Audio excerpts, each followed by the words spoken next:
Come on, get some fever. Snap your fingers.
Yeah, baby.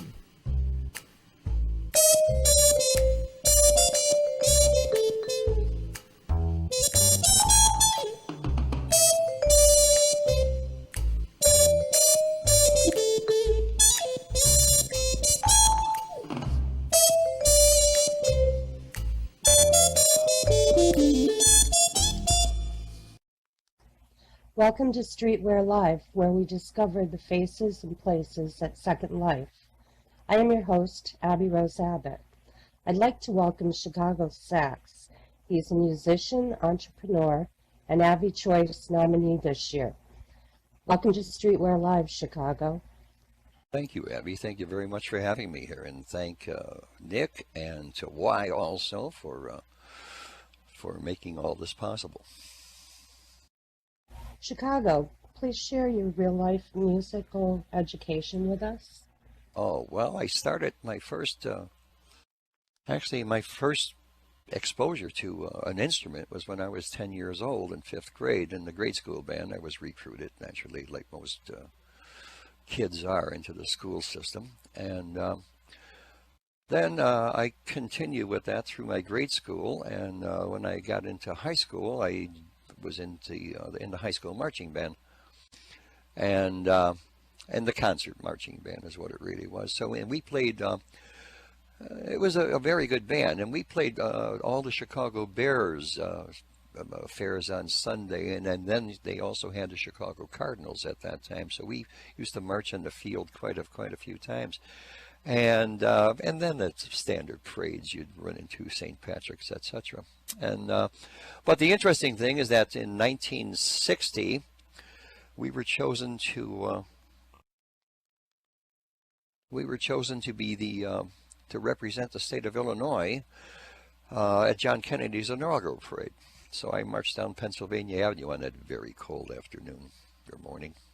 Oh, that's awesome. Oh, it was. It was a thrill, and that's sort of, when you're in music, when you're in anything, there has to be a carrot. and when you get that carrot, when someone, once you're able to eat that carrot, and then you say, boy, that was good, and I want to, continue. So it's like the impetus that kept me interested, and it's like does a kid play baseball in the yard, or does he get into little league? Same kind of thinking. Exactly. I know that you've been part of several bands over the years. Would you like to share some of that history with us? Yeah, well, my first band, actually, I think I was 13 years old, and it wasn't a garage band. It was actually we played formal functions mostly at that time, because we didn't, you can't work in the clubs at age 13, or we would end up playing mostly relatives things. A relative of somebody, they were having a wedding. We played weddings and anniversaries, birthday parties, graduation parties, what have you. And then that band, we got a little more popular with our constituents, and we end up playing basement parties for kids who were, at graduation time and whatnot. And then we got a little more serious and started to play dances, and then we were actually hired by a gentleman whose daughter was a Playboy bunny, and he owned a bar in Chicagoland. And when I was 16 years old, I was playing in a bar. And prior to that, I had played in another, but my parents were there, because I wasn't able to drive at that age. So, and the place was somewhere where they wanted to make sure that their son was well behaved and well taken care of and protected. But they promoted they assisted me in my career. Right. Now, I know that you had opened for a band coming to the United States. Are there any unique experiences or situations that you found yourself in? In 1963, a guitar player, I was at DePaul University School of Music, and this is my second year there. And my first year, I was playing society gigs mainly. I was playing a lot of the upper class society gigs downtown, usually, tuxedo wear kind of places. And but this guy named Chuck Madden came up to me, and he said, "Hey," he said, "my saxophone player is leaving. He said, I need a horn player. Are you interested?" And I said, "Well, do you work?" And he says, "Yeah, we work quite a bit." And I said, "I'm in." So I started playing rock and roll with a band called the Missing Links, and we formed the Missing Links, and that band eventually was. We were playing in a club down in the downtown Chicago, and someone came in and said, "I'd like to see your band." I was talking to our manager and said, "I'd like to see your band do a 15-minute show, 12 to 15-minute show." And he said, "Staged, all like a production number." So we did that, and he came back, and he actually walked up to the manager, and the manager pulled us all over. He said, "You're opening for the Rolling Stones in May 9th. That was May 9th of 1965. That must have been a great experience. Oh, it was a thrill. It was not only that, but it was quite scary, because when the curtains opened up, there were 5,000 people in the audience. And only my laundry man knew what kind of day I had at that point. An interesting nugget out of that day was that there was a young girl, a high school girl in the audience, and her name was Hillary Rodham. Hillary Clinton, yes. Yeah. And then we got a chance to spend some time with the Stones beforehand. We were at an autograph party, and we were sitting and chatting with them for a while. And then, yeah, and then that Missing Links band later on down the road, a few years later, it was reformed, and that band was the Missing Links were really a template for the band that we all know to be Chicago. Right. I went to school with the horn line and I, the trumpet, this Walt Parazator, the saxophone player, Lee Loughnane, the trumpet player, and Jim Pankow. We were all in school together. And then the other ones, people would come in, were general people that we knew, and out of different bands. DePaul music was a hangout for some great musicians. And through the 60s, from 63 through 68, there were so many prolific musicians there. I mean, in all phases. It wasn't just the rock business or the jazz business. It was people who were serious about it, and from all walks of the what do I want to say? From all disciplines in music. So some of them have gone on to be composers, and a very good friend of mine has composed the first, Harry Manfredini. He composed the first 6 or 7 scores for Friday the 13th. And that's a scary, scary movie. Yeah. Well, he was a fan of Shostak. He was speaking of Colt Shostakovich, he was a fan of Shostakovich, and if you listen to some of the Friday the 13th, and you understand what the Rite of Spring is, you'll see the crossover there. Harry's influence. Hey, I understand your career has led you to become a music teacher and a band director. I'm sure it was fulfilling. Are there special students or circumstances that come to mind? Well, the students, I was able to, or hired to be an instructor both in the classroom and a band director, and I taught general music in the classroom to children kindergarten through 8th grade, and then I also directed 2 bands. My job was started at 7:30 in the morning and went to 4:30 in the afternoon. I wasn't a 9 o'clock in the morning till 3 in the afternoon teacher. So because band was not part of the curriculum, so it had to be before and after school. But the children from kindergarten, and they're such wonderful little people to work with, and to watch their eyes, you know, and to have to become very creative to keep their attention span for more than 3 or 4 moments. So it was that was a challenge. And then in 3rd grade, we started them on an instrument that you might have played called flutophone, which was like a plastic recorder. And then my job was to teach them how to read music to some extent, and to also be able to play the instrument. I also was a Karl Orff teacher. Orff was a gentleman back in the in Germany during the wartime, Austria, Germany, during the Second World War, and just before that, he believed that there was a thing called rhythm and movement that children had to learn.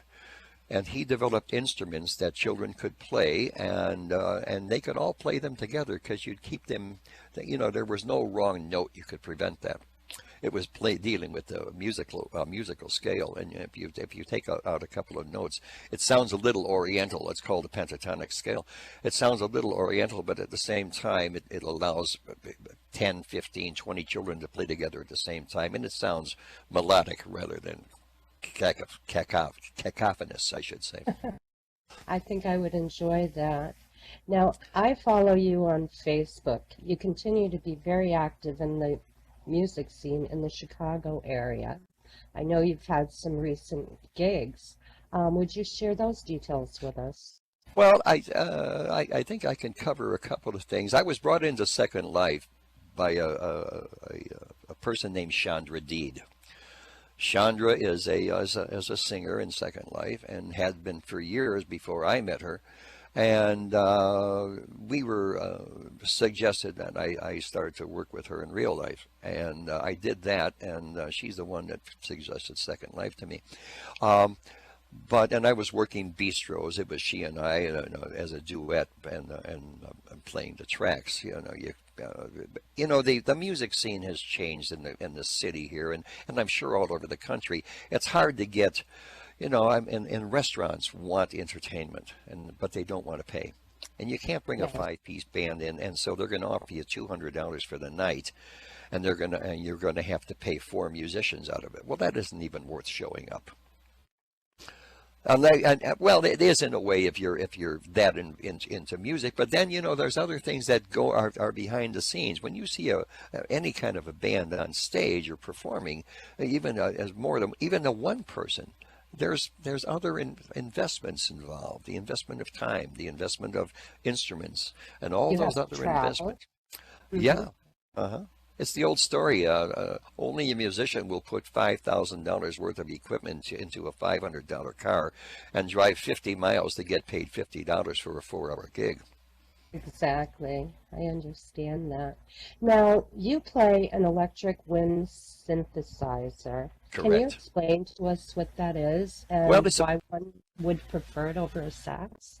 well, if you've listened to Colt Shostakovich and to Trouser Boa and to J.C. Farstrider, and those are the people that are currently playing or have been in the last couple of years playing in Second Life. They play the actual brass saxophone. Now that's fine, but you have to develop the ambience from the room. There's room presence and things involved there, and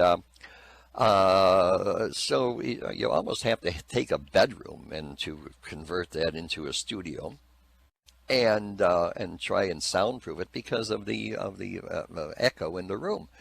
So an electronic wind synthesizer is an electronic saxophone. It fingers the same way, and it's called a MIDI instrument. That's musical interface device instrument or interface, and what that does is sends signals, digital signals, to a tone generator, and a tone generator is the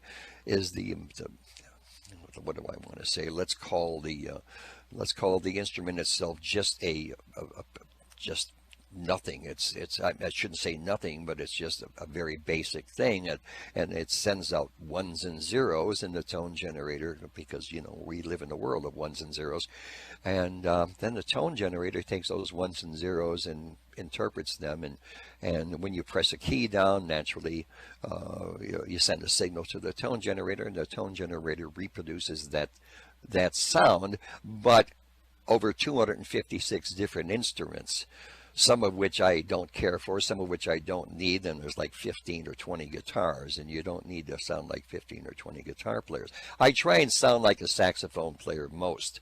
However, there are some instruments I like, and the type of music I play is dictates to me, in my mind, what an instrument should sound like playing that song. And having been a band director, I know that, and listening to jazz and to blues and to rock and roll and to everything else, I sort of know how an instrument should sound. It's not a faithful reproduction, but it's awful close. And it doesn't require me to do anything but plug the instrument in and to put it in my mixer. And then at that point, broadcast that signal to my stream into Second Life.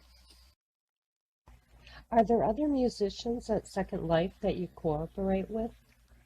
Oh, several. A good friend of mine is named Gweeb. Gweeb in real life is quite the composer.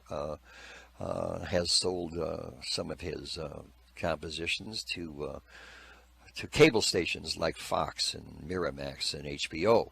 And Gweeb, one of the pieces of music he composed was that they actually had it for 5 years, which means it was used on a series somewhere. Gweeb lives in Canada, and he and I do collaborate once in a while. In fact, he's done some tracks for me and the singer that I'm currently working with in real life. I asked him, I said, do this. You heard me do Fever, I think, and Yes. but with the vocal, it's great. And Gweeb made it totally different than what the natural sound of the track would sound like. So it's an original arrangement by him, and that was spurred on by our friendship. I also talk. I also talk with Voodoo Shilton a lot. I haven't dual streamed ever. There's another lady in town here who's become a very good friend of mine. Her name is Love of Music. And Love and I are very good friends. She's a Chicago girl, and I've worked with her in real life at some functions and whatnot. And because my the singer I've worked with for the past year is going to take a little break for a while. Love and I are thinking of starting a club act, let's call it. Oh, that would be wonderful. It would be Oh, and she wonderful. sings, pardon me, but she sings her ass off, and I'll have to use that word. Uh-huh. That's fine. Yes. Maybe one day you can get together and stream. Oh yeah, yeah, and she's Very on nice. it. Yeah, she's quite interested, and we're going to do both. Once we get one thing done, then we'll start the dual stream. Now, Saxapalooza. Yes, ma'am. I've heard the word. I know it's been thrown around Second Life quite a bit. How did it originate? Well, Lollapalooza is a music fest in Chicagoland here, and I think I think there's several nationally based Lollapaloozas, which are just a fun function in which many bands participate. Well, Saxapalooza was instituted, I think, by Conlac Gustav, who owns Cafe Casablanca. And I was in there one day listening to Colt and to Trow and to J.C. Farstrader, and then Colt came down. He said, "Why don't you jump in and do it? Do an hour." He said, "There'll be four of us then." And so that's what started us doing that, and I started to open because I was the most available. Colt is a school teacher, and JC was involved with working at Disneyland, or Disney World, I should say, Disneyland, and Trouser is a professional musician who does a lot of traveling.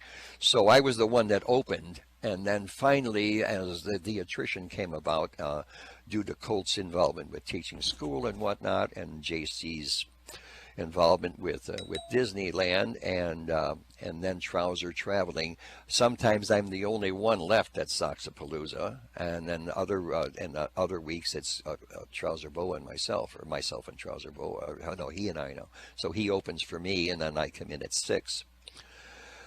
But that's what it's come down to be, and it's a very nice thing. There are some other musicians, other saxophone players who I haven't.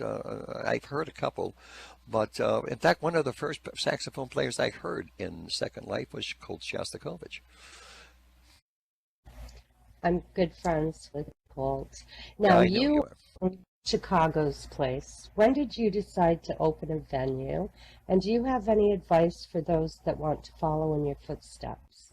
Well, there's first thing that a venue owner should know. It's very easy to become a millionaire venue owner. You have to start with 2 million, however. Right, exactly. Okay, and that's the first thing that everyone should know. It's a labor of love, not necessarily a moneymaker. In most cases, and I do interface with quite a few club owners, and no one's making money. No one's breaking even. But what we're doing is we're promoting live music in Second Life, and we're sending that out to the masses. As far as why I opened the club, I wanted to see what boats. I didn't play in my first year in Second Life. I went around and looked, listened, watched, and saw how performers handled themselves and handled the crowd, etc. I was in a learning process. I learned. It took me a week to learn how to walk. So all those things come about, and I hired a guitar player once who I had to actually teleport to the stage because he couldn't walk up onto it. But the thing was, I wanted to see both sides of the coin. I wanted to come in and perform, and I wanted to come in and own a club and to see what that's like. This way I have the empathy for both people, or for Yeah. both sides of that coin. Well, I've been there, and I've certainly enjoyed it, and it's a lovely venue. Could you give us the times that it's opened and who the other musicians are that perform there? Yeah, we work. I've sort of found a niche in Monday nights. We start at somewhere between. Well, we start at 7, and we have acts at Lily Waddell's, who's a great singer. She lives in Indianapolis. Or in Indiana. She's a great singer, and so she comes in. She's a bluesy kind of earthy singer, and then And then after her comes in Red Heaven, and Joel Ailde, or Joel, is a Canadian band. He has a Canadian band, and he lives in Ontario. Yes, we've met And he, Joel. yeah, he's a beautiful man, and his band is interesting because there's a sitar player in it. So it fits. His compositions fit around. It's not that Ravi Shankar type of thing, but it's a great little sound. Adds another texture to the music, and so he's on. And then after Joel. We have Java Joe McIntyre, who's a great musician, also a Canadian, lives in Toronto. And Java Joe is quite the man, and has just had a release out. He's just released a CD, or a couple of tunes, I should say.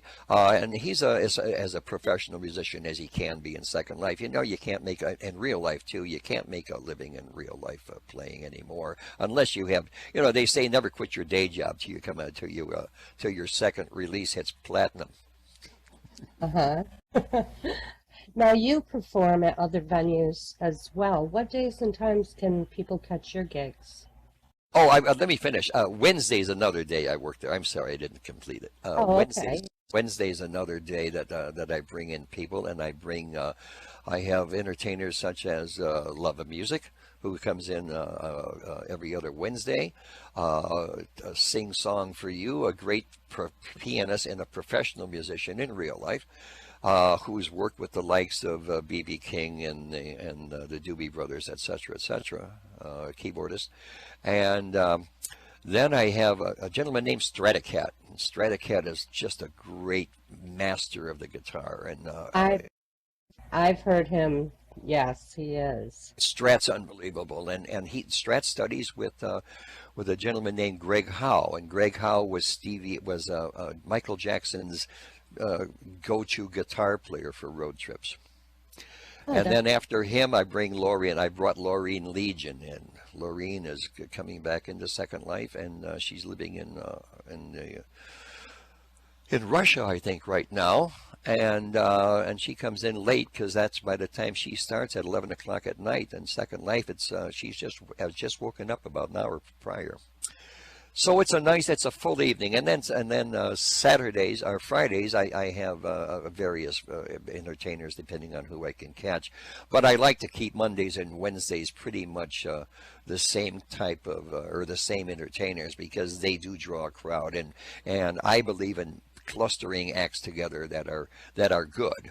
And the reason for that is I get the crossover. As a club owner, you want that crossover, the early comers and the people who come in and catch the act in front and maybe become interested, and also they catch the act afterwards because they hang around before they TP somewhere else. If they don't, and it's sort of incumbent upon the musicians to keep them in the door. Although as I told you, it's not.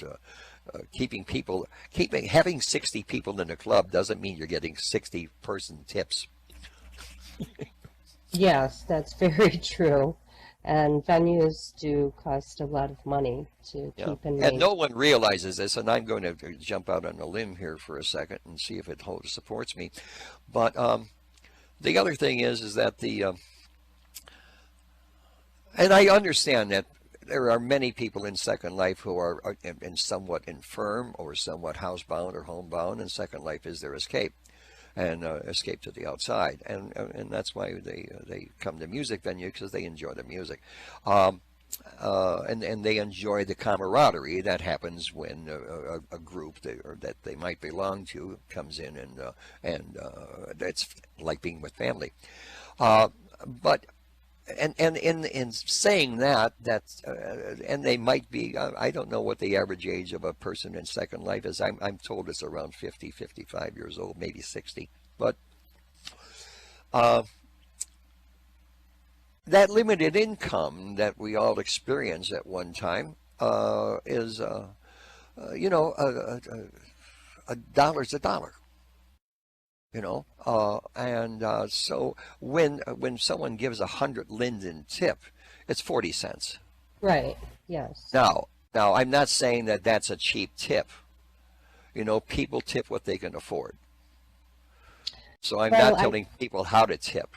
I never I do. think it would be relevant too, as far as people going from club to club, night after night after night, and like you say, have a limited income, and you know, tip 100 here, 200 there, whatever, and Oh, they could sure, end up, a few sure. thousand linden I during worked the with the week. Wayne. I worked with the Wayne Davis band for 18 months in Second Life as in the Avatar band, and Wayne used to get 60 and 70 people in there, and the venues were packed, jam packed, and Wayne was known as a sim crasher at one time. He's since left Second Life.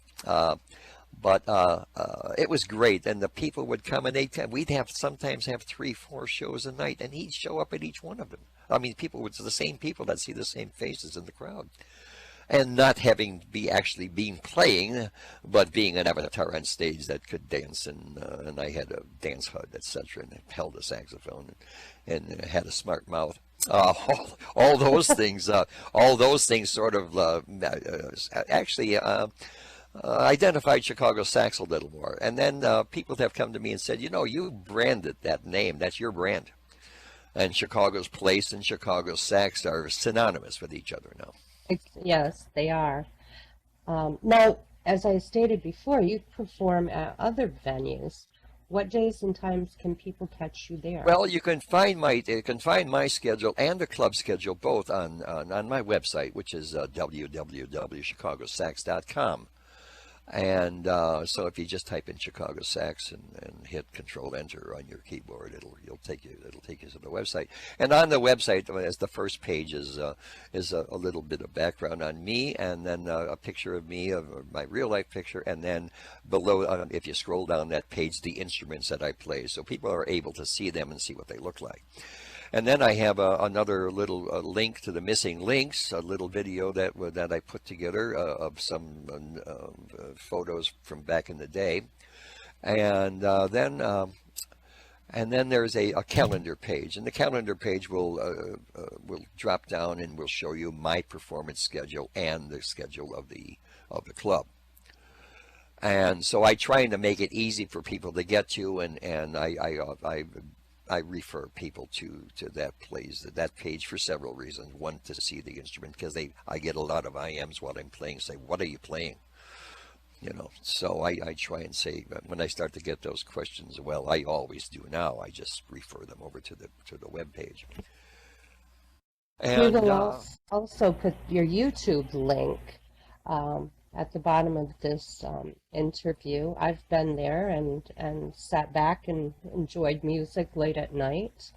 well, there's some interesting things out there, because I go to a lot of real life shows and see my constituents from back in the day, and a lot of us do fundraisers and whatnot now, and bands like the Buckinghams and the Crying Shames and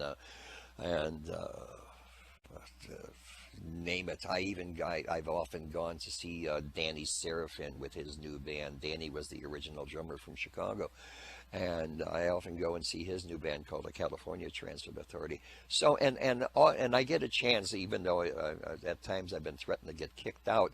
I do take a little bit of a video. I've had security come up and give me the once over and say and then when they leave, I continue, and now I have people in the audience who know me. My friends are there, a lot of my friends are there, and they'll say, George, here he comes, sit down. so and my real name is George Buteau, and you can find that too on there's a Chicago Sax Facebook page, and there's a Chicago's Place and Second Life Facebook page, and also a George Buteau, that's Buetow. There's also another page there, and all of those jumbled together or pushed together is what Chicago Sax is. Right. Well, viewers, you can find Chicago Sax and Second Life and also on YouTube. We will provide the link for you. Chicago, it's been a pleasure interviewing you. On behalf of Streetwear Live, we thank you. Well, it's been a pleasure working with you and being interviewed by you. I understand that we're both sort of new at this, so and your questions were poignant, and I hope that my answers were illuminating. Yes, they were. I really appreciate it. Thank you. Thank you very much. You have a great day. You too.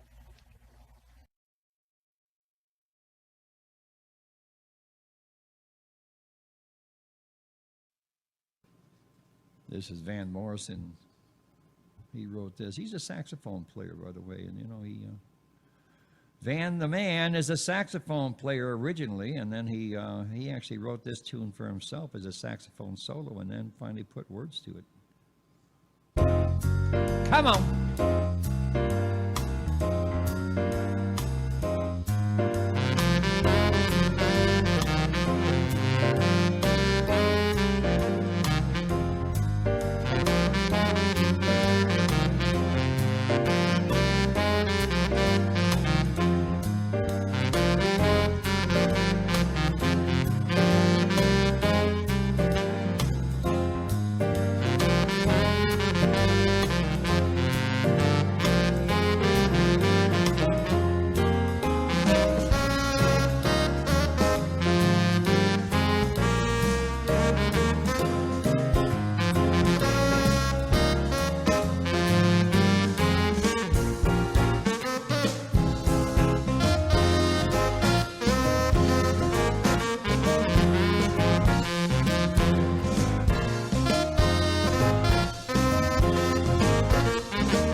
Yeah, some Van Morrison.